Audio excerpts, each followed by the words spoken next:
Do you have numbness and tingling sensation in the hands, specifically in these three fingers? That is a lot worse at night time. All of those symptoms are symptoms of carpal tunnel syndrome. We spoke in a previous video about carpal tunnel syndrome, how we diagnose it, the symptoms, how we diagnose it, and how we treat it. And it's the first video on this page. Now, today we're going to be talking about some tests that you can do at home to confirm carpal tunnel syndrome, or that can give you some idea that you have carpal tunnel syndrome.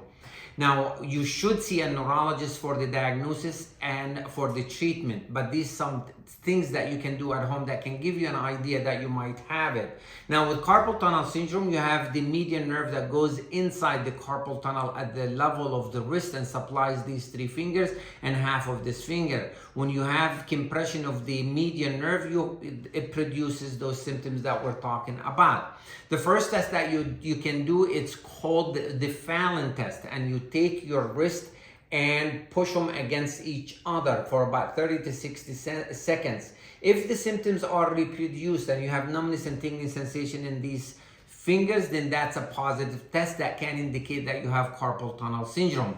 The second test is Tunnel sign. You take either your finger or you take a hammer or something and you tap at the wrist over the carpal tunnel. And if you have electric-like pain down those three fingers, numbness and tingling sensation, or pain down the fingers, and that's considered a positive test that can indicate carpal tunnel syndrome.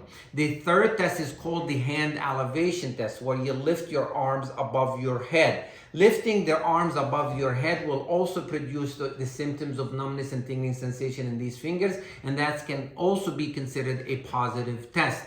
And the fourth test is called the Durkin's test. And the Durkin's test, you take your finger and you push over the carpal tunnel of the affected hand, and if you push firmly, and that if it reproduces the symptoms of numbness and tingling sensation in these fingers, that's also considered a positive test. All of those four tests, if you can do them at home, that can give you an indication that you might have carpal tunnel syndrome. But again, if you want it to be confirmed, you should see a neurologist for confirmation. The neurologist most likely will order a nerve conduction test to confirm the severity of the carpal tunnel, if it's mild, moderate, or severe, and based on that, will recommend the appropriate treatment. Thank you.